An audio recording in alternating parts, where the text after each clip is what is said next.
ভেবে দেখো, রাত গভীর, বাড়ির সবাই ঘুমাচ্ছে, তুমি বিছানায় শুয়ে আছো। হঠাৎ কেউ তোমার পাশে একদম ফিসফিস করে বলে উঠল, ওদের শেষ কর। গায়ে কাঁটা দিল, তাই তো? এই পৃথিবীতে এমন কিছু বাড়ি আছে যেগুলো বাড়ি না, শুধুমাত্র অন্ধকারের দরজা, দস্যুদের ঘর। আজ বলবো এমন এক বাড়ির কথা, অ্যাম্বেলটভিল হাউস, যেখানে এক পরিবার মাত্র 28 দিনে নরকের স্বাদ পেয়েছিল।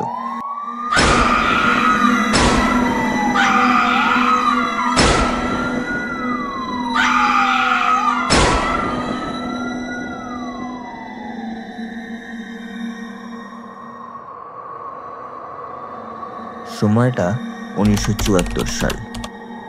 রোনাল্ড ডিফি জুনিয়র নামে এক ছেলে নিজের বাবা মা আর তার ভাই বোনকে রাতের অন্ধকারে গুলি করে মেরে দেয়। পুলিশ জিজ্ঞেস করলে সে বলে, আমি এক কণ্ঠস্বর শুনছিলাম। কিন্তু সবচেয়ে ভয়ঙ্কর ব্যাপারটা হলো, যাদের হত্যা করা হয়েছিল তাদের শরীরে ঘুমের ওষুধের কোনো প্রভাব ছিল না, অথচ কেউ একটুও লড়াই করেনি। সবাই একভাবে মুখ নিচু করে বিছানায় নিথর হয়েছিল। মনে হচ্ছিল কেউ বা কিছু তাদের ধরে রেখেছিল। এই ঘটনাটা এখানেই শেষ হয় না, এটা শুধুমাত্র ছিল একটা ট্রেলার। হত্যার মাত্র 13 মাস পরে জর্জ আর ক্যাথি লুটস এই বাড়িটিকে কিনে নেন। সস্তা দাম, সুন্দর বাড়ি, কেই বা না বলবে। কিন্তু প্রথম দিন থেকেই শুরু হয় উল্টো পাল্টা ঘটনা।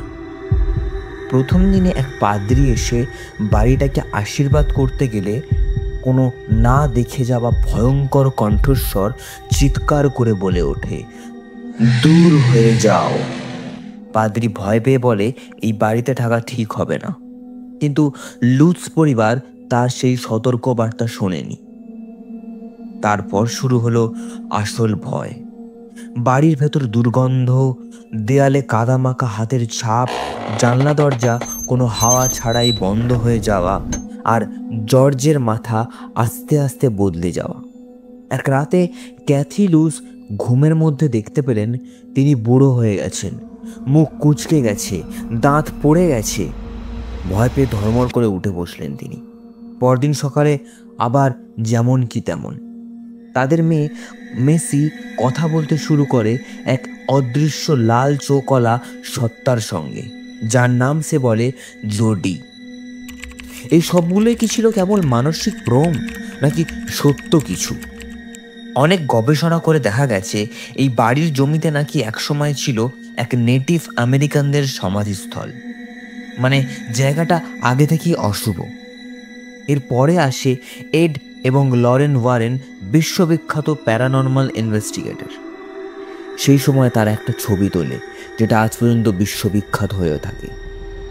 সিঁড়ির পাশে একটা ছোট বাচ্চার অবয়ব। সেই ঘটনার অনেক বছর কেটে গেছে। বাড়ির রং, ঠিকানা, মালিক সবকিছুই পাল্টে গেছে। কিন্তু প্রশ্ন একটাই, সেই 26 দিনের নরক কি শুধুই গল্প, নাকি আজ রাতেও কারোর ঘুমের মধ্যে ধীরে ধীরে কেউ ফিসফিস করছে, ওদের শেষ করে দিন? শেষ করতে চাই একটাই প্রশ্ন নিয়ে, তুমি হলে এই বাড়িতে একা থাকতে পারতে? কমেন্টে জানিও।